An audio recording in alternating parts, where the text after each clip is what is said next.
Hi everybody, I'm Vanessa Kim, currently writing a book called Saving Reason from Obliteration. Thank you for joining me on the channel. I so appreciate the comments and support. So today I'm talking about free will. I'll start off with Sabine Hossenfelder. She argues that free will, as commonly perceived, is the ability to choose among multiple possible features. And it's incompatible, she says, with the laws of nature, and it's logically incoherent. So she asserts that all known physical laws are based on differential equations. By the way, I have huge respect for Sabine. She thinks that this is a deterministic thing about free will. And this means that given a specific initial condition, the future of evolution of a system is entirely determined. So consequently, our thoughts and decisions are the results of these deterministic processes.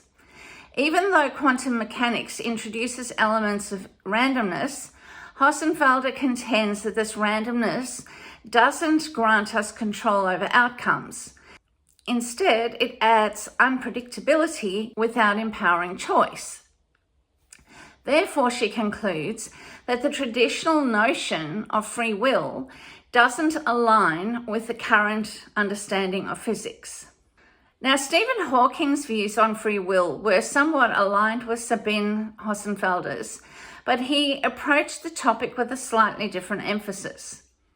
So for determinism in physics, like Hossenfelder, Hawking acknowledged that the universe operates under deterministic laws. In A Brief History of Time, he suggested that if we knew the complete state of the universe at one moment, we could, in principle, predict the future with certainty, at least in a classical sense. In terms of quantum mechanics and free will, Hawking also recognized the role of quantum mechanics, which introduces a probabilistic outcome rather than strict determinism. However, much like Hossenfelder, he did not see quantum randomness as a basis for free will. Instead, he viewed it as an element of unpredictability, not agency. In terms of soft compatibilism, he didn't explicitly reject free will, but he seemed to lean towards a compatibilist position, acknowledging that while the laws of physics govern everything, human behavior is complex, it's emergent, and unpredictable at a practical level. He suggested that even if our choices are ultimately determined, they are still meaningful to us. So while Hawking didn't strongly oppose Hossenfelder's view, he was less dismissive of free will's subjective significance. If anything, his perspective was more pragmatic, acknowledging determinism while allowing that for all practical purposes, we experience something like free will. Now let's have a look at an objectivist stance on determinism versus free will. So let's take Ayn Rand. Ayn Rand strongly believed in free will. Now, she wasn't a physicist. She didn't have access to some of the neurobiological accounts that we have today and so on, but I find her take is always amazing. So she believed in free will, and her view was diametrically opposed to the determinism of physicists. So she would disagree with Sabine Hossenfelder and Stephen Hawking. Rand's perspective on free will was foundational in her philosophy of objectivism, particularly in its emphasis on rationality, volition, and moral responsibility. In terms of free will, she thought that this was the root of human consciousness, and she argued that free will is axiomatic, so we start with it, meaning it is self-evident and inescapable in human cognition. She held that consciousness is volitional, meaning the act of focusing one's mind, thinking, and choosing to engage in reason is a fundamental act of free will. According to Rand, one's basic choice is to think or not to think, to engage in rational effort or to evade it. Rand explicitly rejects determinism, whether it came from physics, biology, or social conditioning. And she argues that if determinism were true, then concepts like reason, morality, and responsibility would be meaningless, because every thought or action would be causally preordained rather than chosen. Imagine this in the court systems.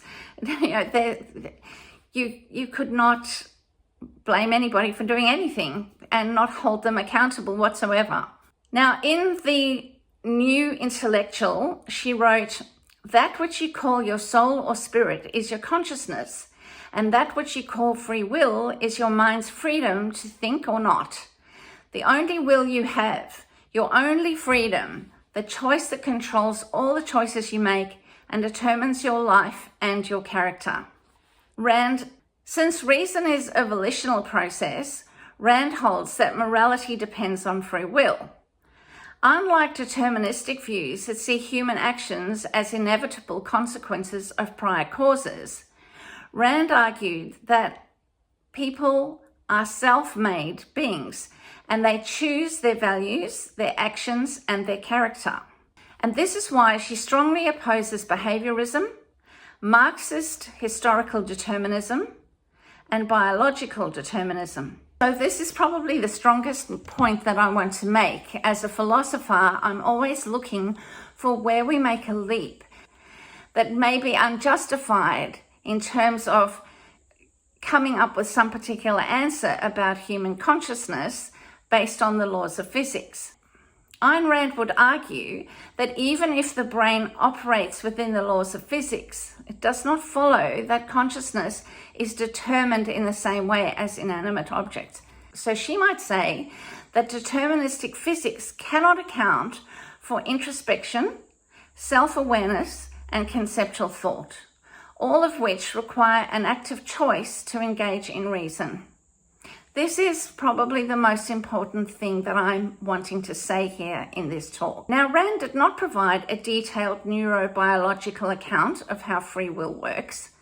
However, she held that the choice to think or not was not an issue of randomness, as in quantum mechanics, but a causal process initiated by the self.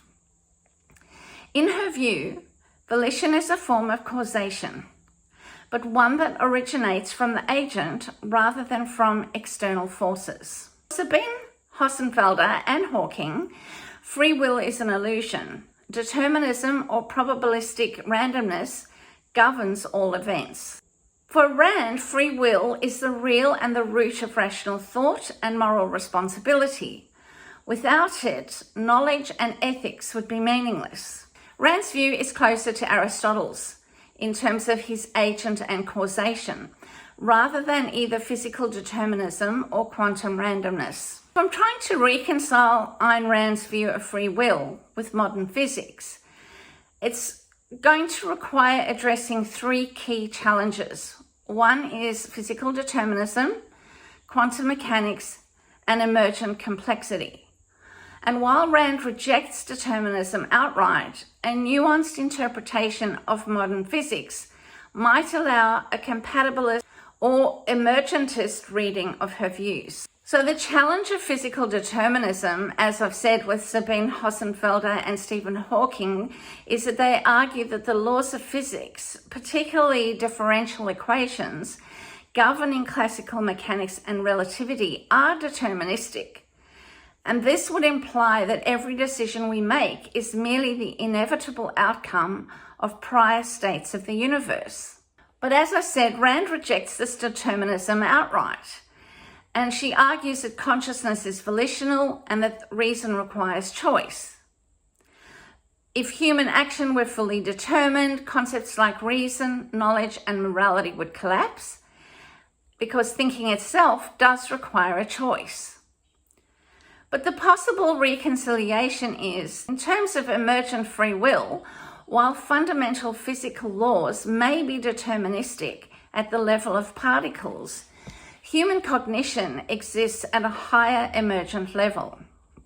So complexity theory suggests that new properties like thought and decision-making emerge from lower level physics without being reducible to them. And an example of this is when water molecules follow deterministic laws, but wetness is an emergent property.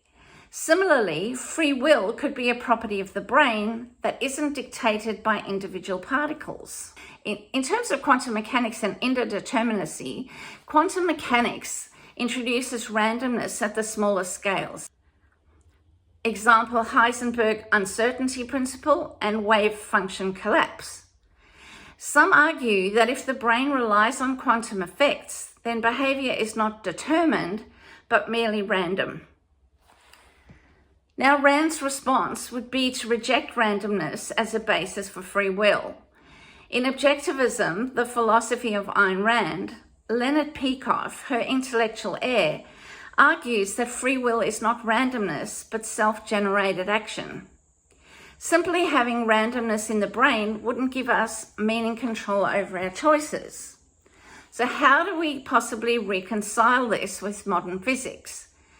So with quantum mechanics and volition, while quantum effects are random, they may enable self-initiated actions in the brain. Quantum theory suggests that quantum superpositions may play a role in decision-making without making choices purely random. Some physicists, like Roger Penrose, suggest that consciousness itself may arise from quantum processes.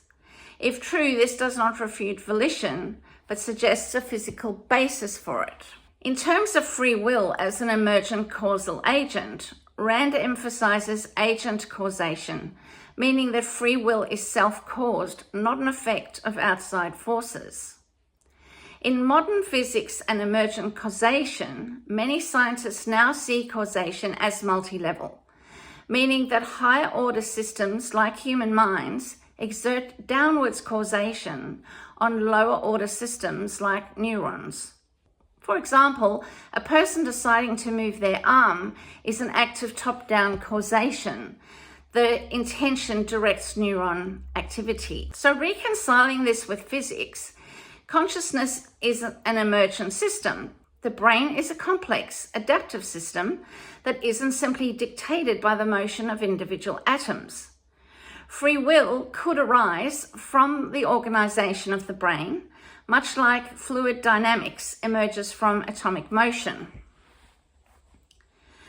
There's top-down causation, so systems, biology, and neuroscience support the idea that mental states influence neural activity.